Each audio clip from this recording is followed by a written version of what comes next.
Sir आज JBM के घोटालों की आप प्रेस कॉन्फ्रेंस कर रहे थे, क्या पूरा मामला है थोड़ी सी बताइए। हरियाणा सरकार ने करीब 3 साल पहले पानीपत नगर निगम और नगर पालिका समालखा के अंदर ठोस कूड़ा प्रबंधन सॉलिड वेस्ट मैनेजमेंट प्रोजेक्ट चलाया था, जिससे ताकि पूरे शहर के अंदर सफाई रहे, पर्यावरण की सुरक्षा रहे। इसके तहत ठेका दिया गया था जेबीएम कंपनी को। अब जो हमने आरटीआई लगाई है तो इससे बहुत बड़ा करोड़ों रुपए के घोटाले का पर्दाफाश हुआ है कि किस तरीके से इसमें घपला किया गया है। इसमें हमारे को जानकारी मिली है आरटीआई में कि पिछले करीब 2.5 साल के अंदर पानीपत नगर निगम ने जेबीएम कंपनी को 36.5 करोड़ रुपए की पेमेंट करी है और 2.25 करोड़ रुपए के करीब जो है नगर पालिका समालखा ने करी है। इसमें घोटाला ये है कि जो टेंडर एग्रीमेंट की जो शर्तें थी उसके अनुसार एक प्रोजेक्ट मैनेजमेंट यूनिट गठित की जानी थी पीएमयू, जिसके अंदर उच्च अधिकारियों को शामिल होना था और जिनकी देखरेख में, सुपरविजन में, मॉनिटरिंग के अंदर ये सारा प्रोजेक्ट चलना था कि डोर टू डोर कूड़ा उठाया जा रहा कि नहीं जा रहा और चौकों से, चौराहों से जो है कूड़ा उठाया जा रहा कि नहीं उठाया जा रहा, और जो इसका जो तमाम कितने इन्होंने व्हीकल रखे हुए हैं, कितने कर्मचारी रखे हुए हैं जेबीएम कंपनी ने, हर एक व्हीकल के ऊपर जो जीपीएस सिस्टम है कि नहीं है, और जो इनके जो कंपनी बिल दे रही है उनको उन्होंने वेरीफाई करना था और उसको अप्रूव करना था, तब ये पेमेंटें होनी थी। लेकिन करोड़ों रुपए की पेमेंटें कर दी, लेकिन आज तक भी जो है वो पीएमयू गठित नहीं हुआ, जिससे साबित है कि जितनी भी पेमेंट करी गई वो इलीगल थी, गैर कानूनी थी, टेंडर एग्रीमेंट की शर्तों के खिलाफ थी। इसके अलावा नगर निगम पानीपत ने पिछले साल जुलाई के अंदर हाउस की मीटिंग के अंदर रेजोल्यूशन पास किया था कि इस जेबीएम कंपनी ने यहाँ पर गदर मचा रखा है, गंदगी के ढेर मचे हुए हैं, इस जेबीएम कंपनी का जो ठेका है रद्द किया जाए, इसकी सेवाओं को ख़त्म किया जाए।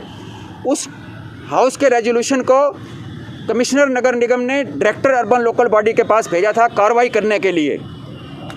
अब हमने जब आरटीआई लगाई 1 साल पहले, तभी आरटीआई लगाई थी, तो अब पता चला है कि वो फाइल जो है डायरेक्टर ऑफिस से गायब करवा दी गई। ये भी पूरी तरह से बताता है कि किस कदर जो है ये घोटाला चल रहा है। मेयर सरदार भूपेंद्र सिंह ने भी जो है एक कंप्लेंट करी थी इस कंपनी के खिलाफ और रंगे हाथों पकड़ा था। उस पर भी नगर निगम ने इंक्वायरी कराकर फिर कार्रवाई के लिए डायरेक्टर अर्बन लोकल बॉडी को भेजा था। वो फाइल भी वहाँ से गायब हो चुकी है। भ्रष्टाचार के कई बार आरोप लगे, कई बार नेताओं ने भी इस बात को उठाया, लेकिन उसके बाद फिर वो भी चुप हो गए। कितने सालों से चलता आ रहा है, इसमें कैसे साबित कर पाएंगे कि ये बहुत बड़ा घोटाला है? ये बहुत बड़ा घोटाला ऐसे है कि इसको सरकार ने सीधे तौर पर दिया है। इसमें नगर निगम की कोई सहमति नहीं ली गई, नगर पालिका की कोई सहमति नहीं ली गई। इनका तो काम सिर्फ जो जेबीएम कंपनी इनको बिल पकड़ाए उनकी पेमेंटें करना है करोड़ों रुपए की।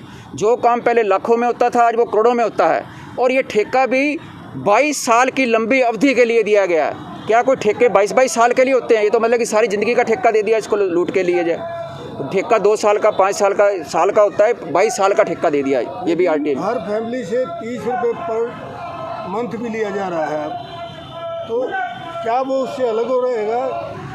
नहीं, वो टेंडर एग्रीमेंट की शर्तों के अंदर है वो चीज़ें। वो सरकार मतलब कि ने जो है एक तो इसको पेमेंट कर रही है कूड़ा उठाने के लिए भी करोड़ों रुपए की, और पब्लिक से भी जो है वो प्लाट के हिसाब से, बिल्डिंग के एरिया के हिसाब से कहीं 500 रुपये, 1000, कहीं 30, कहीं 50, वो भी जो है वो भी टैक्स लिया जाना है पब्लिक से। तो ये एक बहुत बड़ा घोटाला है जिसका अभी तक लोगों को पता भी नहीं है कि ये कितना बड़ा घोटाला है। मेयर अवनीत कौर कहती है कि वो संतुष्ट है, पहले से बेहतर काम हो रहा है, और जो पहले विरोध करते थे अब वो शांत है, चुप्पी उन्होंने साथ रखी है। ये क्या है कि जब रेजोल्यूशन पास किया 1 साल पहले, उसके बाद इन्होंने पता ही नहीं किया कि उसके रेजोल्यूशन पे क्या कार्रवाई, उसकी कोई पैरवी ही नहीं करी इन्होंने।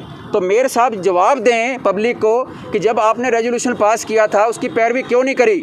और फरीदाबाद नगर निगम के अंदर एक दूसरी कंपनी है ऐसी जिसको यही काम दिया गया है, उसके ऊपर जो है 1.5 करोड़ रुपये से ज़्यादा का जुर्माना लगाया गया।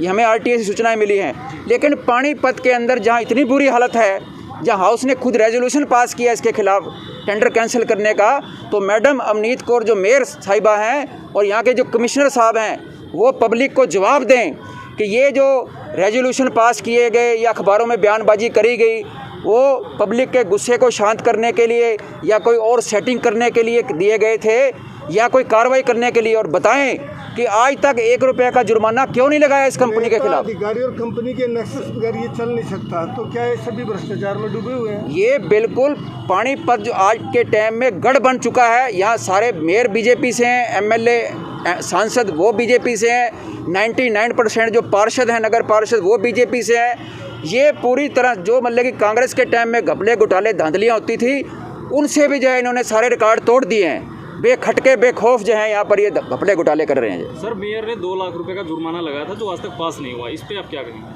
वो कोई उसकी कोई पैरवी भी नहीं करी और इनको पावर है जुर्माना लगाने की, क्योंकि पीएमयू को गठित इसलिए नहीं किया। अगर पीएमयू को गठित किया होता तो इस कंपनी का ठेका कभी का कैंसिल हो चुका होता, करोड़ों रुपए का जुर्माना लग चुका होता इस कंपनी के ऊपर। वो पीएमयू को गठित नहीं किया गया। हमारी मांग है कि इस ठेके को तत्काल रद्द किया जाए। करोड़ों रुपए की जो इलीगल पेमेंट की गई है बिना पीएमयू की अप्रूवल के बगैर और वेरिफिकेशन के बगैर, उसकी जो है वसूली करी जाए जांच कराकर, और जो भी अधिकारी इसके अंदर शामिल हैं उनके खिलाफ दंडात्मक कार्रवाई होनी चाहिए। जो कपूर साहब, पीछे एक बात चली थी कि मेयर की स्कूटी जहाँ जहाँ घूमती है सफाई का बजट उतना उतना बढ़ जाता है जी, इसके बारे में क्या कहना चाहिए? मेयर की स्कूटी जहाँ जहाँ जाती है सफाई देखने, वहाँ सफाई का बजट बढ़ जाता है। बजट तो बढ़ रहा है, तो बात ठीक है कि जो पहले लाखों में काम होता था वो अब करोड़ों में पहुंच गया है, लेकिन सफाई व्यवस्था की तो बुरी हालत है। मुझे तो यही लगता है कि भाई ये लोग थोड़ा एक्टिव होते हैं, आवाज़ उठाते हैं, नौटंकी करते हैं पब्लिक के गुस्से को शांत करने के लिए, लेकिन फिर जो है जैसे भी इनकी सेटिंग होती है, क्या बातचीत होती है, उसके बाद ये शांत हो जाते हैं। जी, वैसे भी निगम सुर्खियों में रहता है अपनी कमीशन खोरी को लेके। जी जी, तो क्या सभी अधिकारियों का, पार्षदों का, विधायक, मेयर, जितने भी जनप्रतिनिधि हैं, क्या इन सब का कमीशन निर्धारित है क्या इसमें? बिल्कुल, ये तो कोई सही ढंग से ये खुद बीजेपी के नेता खुद आरोप लगाते हैं, प्रेस कॉन्फ्रेंस करते हैं कि घोटाले चल रहे हैं, भ्रष्टाचार हो रहा है यहाँ पर नगर निगम के अंदर रिकॉर्ड तोड़, और उसके बाद जो है लिपापोती करके इंक्वायरियाँ दिखा के उसके बाद सब खत्म हो जाता है। आज तक किसी के ऊपर कोई कार्रवाई नहीं हुई। एक गांव निबरी में कूड़ा पृथक्करण के लिए टेंडर लगाया था 48 करोड़ रुपए का। ठीक है जी, वो एक सफाई निरीक्षक की सिर्फ एस्टीमेट पे लगा दिया गया। जी जी जी, जब हमने उसका मुद्दा उठाया तो बाद में 34 करोड़ का हो गया। अच्छा, 10 करोड़ कम हो गए सीधे। तो ये इसका प्रमाण है कि 48 करोड़ वाला टेंडर जो है वो 34 करोड़ का हो गया जनता आपके जागरूक नागरिकों के द्वारा या मीडिया के द्वारा आवाज़ उठाने पर। तो ये पूरी तरह से ये करोड़ों का घोटाला है ये, और ये कोई साल 2 साल का घोटाला नहीं है, ये आजीवन का लाइफ टाइम का घोटाला है। 22 साल का तो सरकार ने ठेका ही दे दिया है। जो कंपनी 22 साल काम कर लेगी उसको कौन हटा सकता है?